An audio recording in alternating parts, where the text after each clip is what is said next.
Hello, interwebs. I know you missed me. I know you missed me. I know you missed me, but they had to cut my wife in half and pull her spleen out. So I've been out, taking care of her. First, taking care of her, and then mostly keeping her from. She seemed to think she recovered a lot faster than she did, and was in danger of just spilling her internal organs out all over the floor while rearranging furniture. Might be a bit of a problem. Yeah, it'd be a bit of a problem. I'd have to clean it. She'd be broken. I don't do internal organs. I don't do internal monologues. All of mine are external, and normally in front of this camera. Except for the ones when I'm driving. Then I just look like a lunatic. But anywho, let's start some of these reviews. Convergence, number 0. Superman meets a planet that thinks it's Brainiac. A planet that thinks it's Brainiac. Yeah. See, there's the big Brainiac that is the Brainiac that all the other Brainiacs in all of the multiverse are controlled by giant. I guess he's like a monitor, anti-monitor level Brainiac. And Superman, he takes Superman to his little planet. Apparently this story takes place during the black hole scene in Superman Doomed, and Superman forgets this as he comes out, or is supposed to forget it as he comes out. I don't know if he actually does. So basically this really is a Superman getting frustrated and punching his way out of a sentient world means of delivering a whole lot of exposition and setup for Convergence. It was okay, it was good. Art was gorgeous. It's got art by wait a minute, it's Van Sciver. So yeah, Ethan Van Sciver, and colors by Marcelo Maiolo. Written by Dan Jurgens and Jeff King. It was a very good setup. It's not its fault that it's all set up. So, and they did a good job of delivering the setup, and at least stuff was happening. It wasn't just, well, I'm Brainiac. You're not the Brainiac I know. Well, I'm the Brainiac you should know. Well, I don't recognize you. It didn't just go back and forth and back and forth and back and forth. Stuff was happening. Also, it has this backup feature that was pretty fun. It explains to you where the cities come from. There's a whole lot of Gothams and Metropolises on this world. Metropoli? I was going to say Metropoli. Metropolises? And it explains, and a couple of New York cities, and it explains which worlds they come from, and gives like a little cover to show you the various continuities in which they first appeared. Oddly, there were 2 listed as having appeared in Captain Carrot, and that threw me for a second, especially since the second one they mention is Captain Carrot number 1.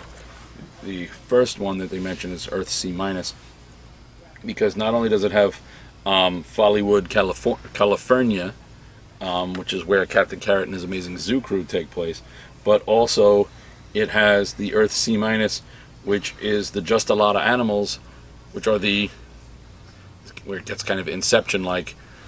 Within the DC multiverse, there was the Captain Carrot universe. Within the Captain Carrot universe, Captain Carrot's job was a cartoonist where he drew the comics for Just a Lot of Animals, which was an animal team, an anthropomorphic Justice League. But that world exists too, so it's like a fictional fake animal world within a fictional fake animal world within a fictional fake actual world. People world. Boom. Don't be afraid to dream a little bigger, darling. It's involved.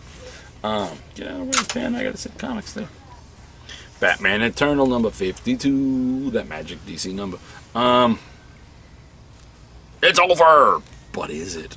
There's a call to arms. There's a whole lot of people come together. You've got the fate of all the loose ends are tied up enough to resolve this story, and left but tied loosely enough that you could easily pull them after Convergence and pick up anywhere. What's going to happen with the Robo Pikachu Batman? I don't know. They didn't introduce that one in here. but that'll be happening post Convergence. So I don't know. I don't know what's going on. Guardians of the Galaxy best story ever was not exactly that. It was actually I'm gonna go ahead and call it. It was a completely unnecessary. I mean, was it fun? Sorta. Was it? Was it?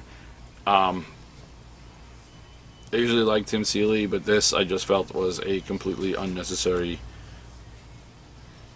rather self-praising little thing. Uncanny Inhumans. Black Bolt's a dick. Everybody thinks so. They're mostly right. He's one of those people who's like, you know that whole thing in the end of the Batman movies where he's like, I have to become, let them chase me, let them hate me. I have to become hated so I can do the right thing, and I don't need the credit. They can all think I'm a dick. Without growling and being unnecessary. He can't growl because if Black Bolt growled, it swear it up and the universe ends. But it was good. I liked it. I like Charles Soule. I'm liking whatever's going on with the Inhumans. So, and the artwork. Oh, so gorgeous. So gorgeous. Who's the art on this? McNiven. That makes sense. Oh, so beautiful. Future's End number 48. It ends softly. Me? For a book I was back and forth on, it really needed a stronger ending than this for me to... Whatever. Teen Titans Annual number 1. Which I'd swear there were more before this, but I guess I'm wrong. Is this from the new line then? I guess, yeah.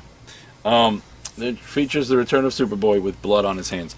I had so many trepidations about this. Because so far, the Teen Titans book has been rather unspectacular. The new relaunch. I don't actively rail against it like I did with its previous Lobdell incarnation.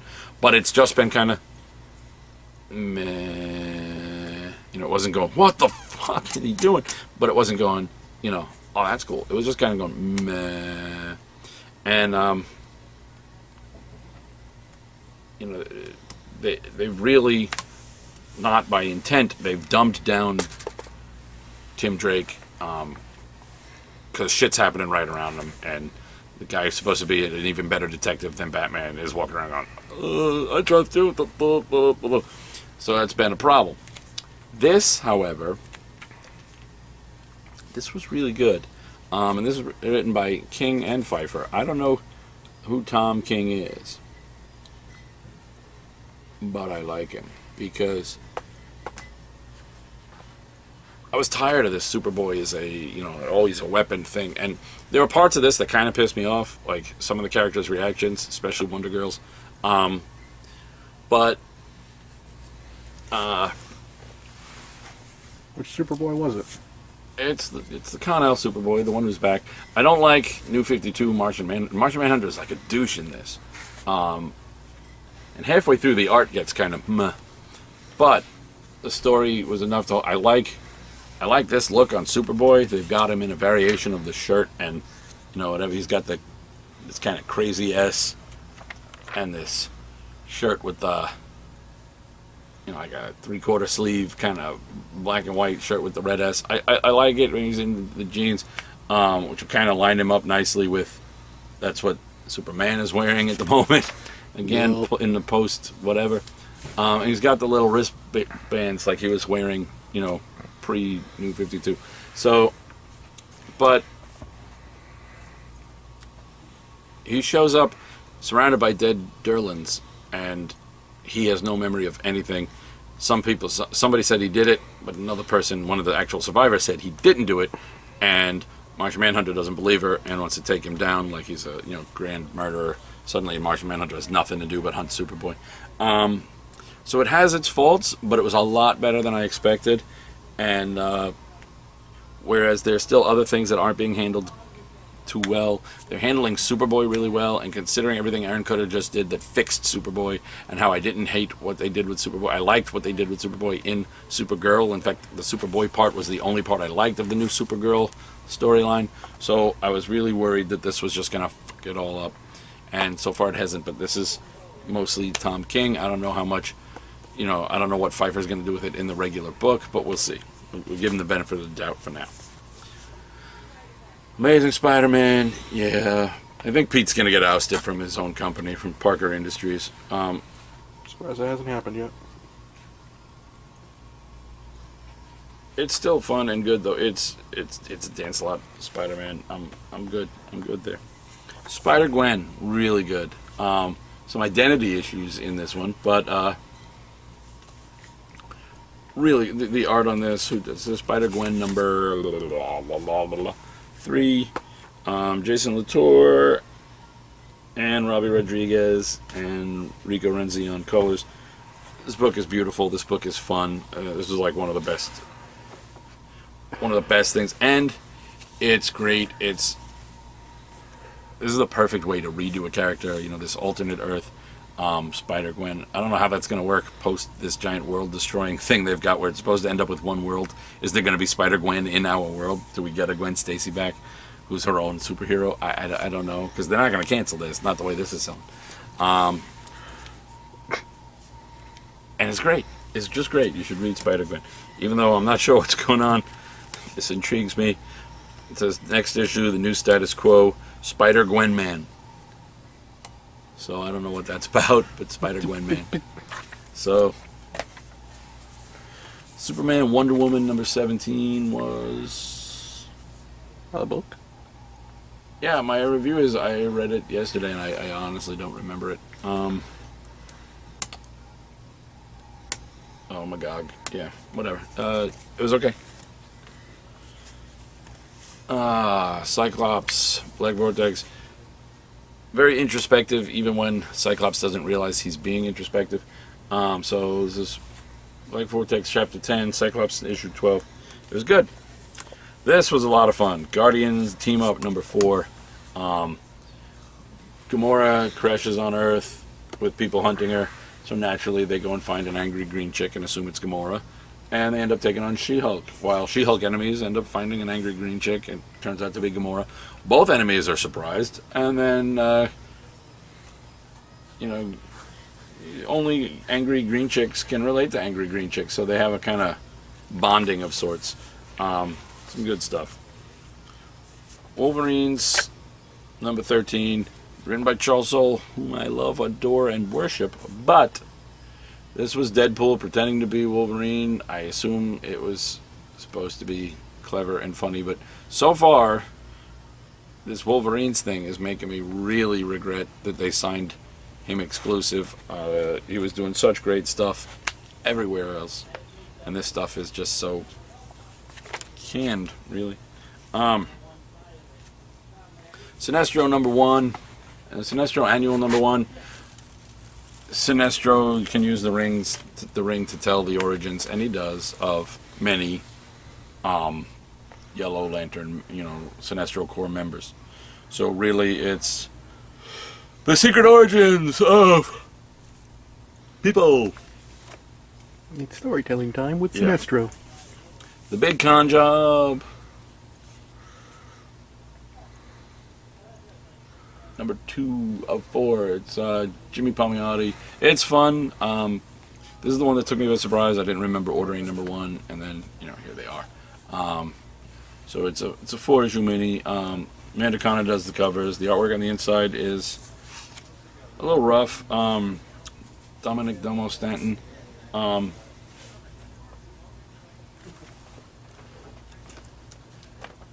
It's worth checking out. It's different from it's kind of a heist, a dork themed heist. It's a bunch of has-been sci-fi actors and actresses gonna rob San Diego Comic-Con. Neverboy number 2 continues. We've got an artist who's lost his muse and an imaginary friend / muse that's lost his companion, and the two come crashing together in ways that threaten everything everyone believes. It's so cool. Sean Simon, Tyler Jenkins, Kelly Fitzpatrick. I like this book. Rocket Raccoon. Rocket Raccoon. Rocket Raccoon number 10. Rocket's trying to find information on Half-World, the actual place of Rocket's origin. And he also owes people money, and all sorts of shit gets difficult. There's a rather unwilling team up between Rocket and Cosmo. Cosmo wants nothing to do with it, and Rocket knocks him out and teams up anyway. So Punisher and Spider-Man all over Yeah. again. We had a team. It was great. Egos Crunch number 7. Again, this is Stuart Moore and Gus Storm's best way of describing this book is this is the book that I had dropped, but they didn't pull me off the list, so they kept giving it to me, and I'm so glad they did. I was looking for the trade for part 1. I don't remember if I have it and just can't find it at home or what the deal is, but this book is good. It's like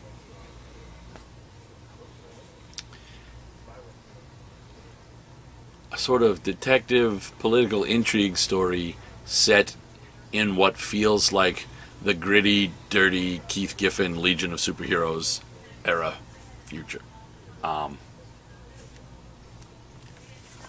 It's really the best way to describe it, and it's really good.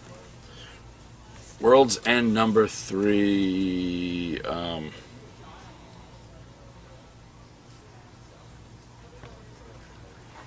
don't think I finished reading this. I was reading this in the car when my wife was coming when I was waiting for my wife to get out of work, and don't believe I finished reading it. So I don't know what's Stuff happened? stuff did.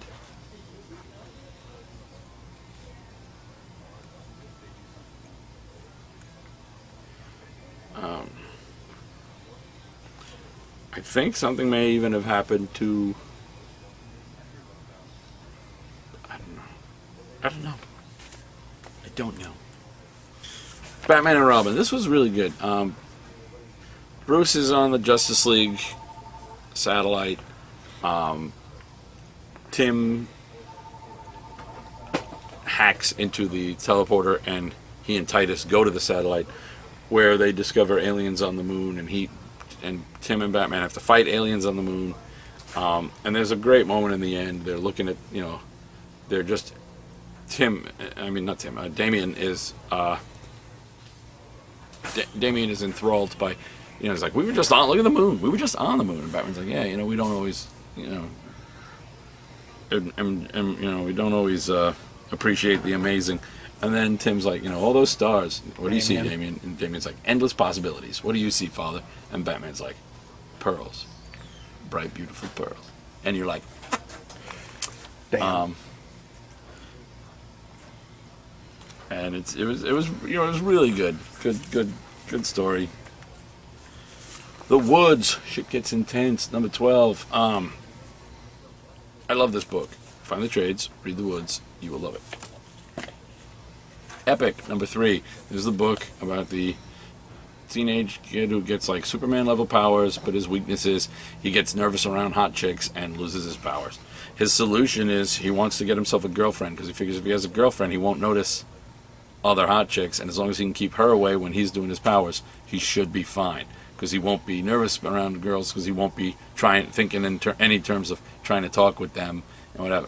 So his little sciencey friend Beans is like, yeah, I could, probably point out a million flaws in that plan, but I've never had a girlfriend, so I really don't know.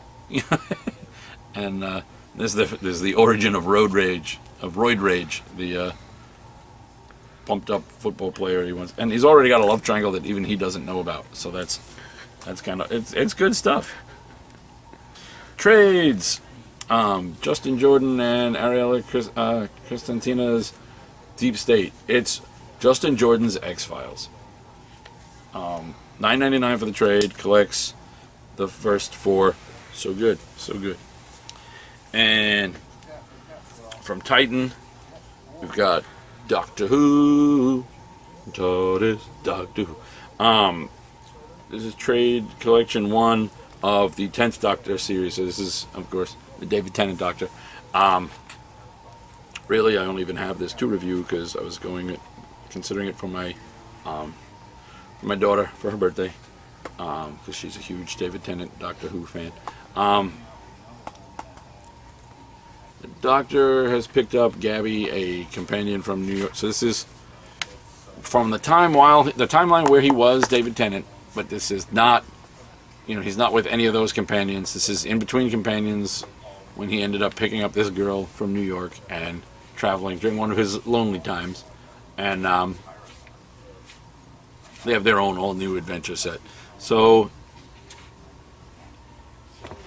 I think that's the best way to do it, because it doesn't limit a specific time point where, they hadn't met so and so yet, hadn't done this. This is when he's, this is its own thing. It's cool if you like Doctor Who, and you do. There you go.